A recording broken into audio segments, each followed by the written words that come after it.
Kahiga does not speak for himself. Kahiga is the spokesperson of Rigathi Gachagua. Rigathi Gachagua mocked Railas' illness and asked whether he was a virus and whether Kalonzo was a bacteria. To date, Rigathi Gachagua is yet to mourn Raila Odinga. Raila Odinga, who braved political tensions to go and mourn his brother, the late Rutos Gachagua. And therefore, we note now. We heard yesterday that Gachagua and his team were supposed to pay homage to the home of Raila Odinga. We urge Gachagua, never, don't step in Bondo. Don't step in Bondo, as your statements are not very friendly to us as ODM. Now, ladies and gentlemen, we have woken today to some news and some statement being made by the ODM party together with the governor of Nyeri County, the deputy chairperson of the Council of Governors in the Republic of Kenya, Mutahi Kahigas, over the sentiments he made yesterday in regards to the death and the passing of the late Prime Minister Raila Odinga. But one thing is clear, and allow me to say this. These people have turned the death of Raila Odinga to make it look as if Rigathi Gachagua is the man that killed Raila Odinga. Anybody that makes utterances against the death of Raila Odinga, they are going to twist those ones to befitting Rigathi Gachagua. Now, according to the clip we have begun with, that is a presser that was made this morning by the ODM party leaders, led by Governor Gladys Wanga, where they were warning Rigathi Gachagua never to step his feet in Bondo or at the home of the late Prime Minister Raila Odinga to mourn with the family of Raila Odinga. And I ask this question now. Is this about mourning Raila Odinga? Or is this about turning the Luos against the Kikuyus? The reason I'm asking this question, I want to read some tweets made by MP of Homa Bay County, MP George Kaluma, or call him Kanyuma if you like. MP Kaluma has made some sentiments that have caught my attention. And these sentiments I want to begin with. The man made some sentiments about an hour ago and said this. Some people think they only hate Luos. These people believe everything in Kenya belongs to them alone.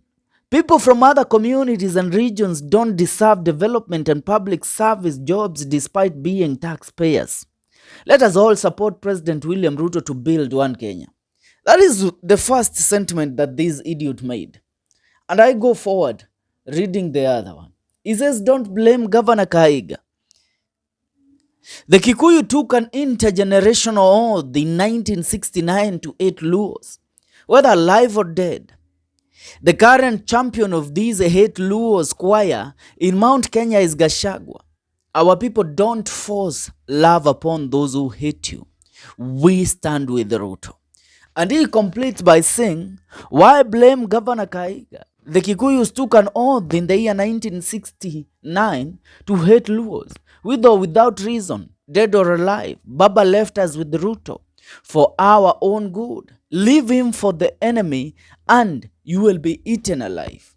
Ladies and gentlemen, this is a whole member of parliament, and this is where now we draw the line. This is where we draw the line, and this is where we turn against even you who think that you are protecting us. It is not about Rigathi Gachagua. I would love to know where Rigathi Gachagua stands in this. When did Rigathi Gachagua make these sentiments? Because, I mean, how can sentiments made by a whole governor be turned to a campaign that has been organized by Rigathi Gachagua? Sometimes you take us for granted. Sometimes this is what breaks this country. This is what makes us wonder, what game is President William Ruto playing at the end of the day with the people of the Republic of Kenya? How can you tell us that, yes, that we took an international, or the Kikuyus or the Mount Kenya region people took an intergenerational oath. Were you there to administer that oath to them? And if they took that oath, they took the same oath while they were fighting for this country during the Mau Mau liberation. Bwana Kanyuma, when your grandpa was somewhere akikula samaki huko Bondo akipewa sweet na nini, akikula samaki pale hapo Homa Bay akipatiwa sweet na mzungu ndiye akubali reli ipitie kwake. Don't turn this about Kikuyus versus Luos or Gachagua versus President William Ruto. It was a matter of one governor speaking. How does it turn out to be a whole community? This is a conversation that you would want to begin with the death of Raila Amolo Odinga. Idiots like Kaluma and Akina Wanga, these are people that know they have no chance in the government that is to come because they have not been delivering to their people. In that ODM presser, why was Edwin Sifuna missing there? Because that is the only man that has sense in that party. That is the only man that speaks for the people in that party. Another thing, where are the Mount Kenya members of parliament? You can't tell me that this is about Kikuyus against what? Against Luos. And this is not about Kikuyus against Luos. This is a conversation that was begun in the year 2007, 47 against 1, 42 against 1, where they made the whole country believe that Kikuyus were the problem of this republic.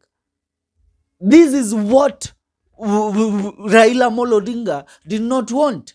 Kaluma, you are urinating on the grave of Raila Amolo Odinga. We are not going to fear to say that. You are using the death of Raila Amolo Odinga for your own selfish gains. Do you think that because Raila Amolo Odinga died now, you can use his death for your advantage? I have seen most of the members of parliament from the Mount Kenya region speaking openly against the ones that were made by Governor Mutahi Kahigas. Where does Gachagua come from? Where does the Kikuyus community come from? Are these governors or these MPs that are speaking against this, are they not the people from Kikuyu community? Are they not leaders from the Kikuyu region? So why is it that this idiot is trying to make it look as if it is a fight between Kikuyus and the Luo community? And more so, why hate Luos? Mipaka yetu the region of the Mount Kenya region. The Mount Kenya region, hata ukiangalia, before you reach Luo Lado, Luo Nyanza, how long do you take to reach there? What are Luos and the Kikuyus competing for? What are they competing for? Is it resources around the mountain or is it resources around the lake? Nothing. So stop forcing a fight that isn't there. Stop forcing something that has not even been said or it has not even yet been born. People will believe what they see. And the people of the Mount Kenya region they have no problems with the Luo people. Because this is what Kanyuma wants. We know who the enemy is. The enemy is William Ruto. William Ruto uses MPs like Kanyuma to turn the narratives around, to play into his own advantage. Because he knows that if he spins the narrative of the ones used by Governor Mutahi Kahigas, they will act in his own favor. They will make Gachagua hated not only by the Republic but by his own people. Ndio maana wanajaribu it is not Gachagua who spoke. And I wonder, some idiots saying that Gachagua usiwai kanyanga Bondo, ati usikuje kuomboleza. Kwani Gachagua, did Gachagua kill Raila Amolo Odinga? Bwana, stop making us even question your mentality. Because the moment this idiot speaks in this manner, tell me, you Kanyuma, who Uhuru Kenyatta was Uhuru Kenyatta Luo? Uhuru Kenyatta is a son of the Mount Kenya region who mourned with Ida Odinga and the Odinga family at large with everything he had. The man teared up because he lost a friend. He lost a friend. Not you who lost a man that you have been clinging on, that you have been choking on politically so that you won't die. Bwana, stop turning this narrative to become Luos against Kikuyus. And we are wiser. You won't make us Kenyans hate each other. For now, that's what's up. Make sure you subscribe. This is the Kenyan Daily Report.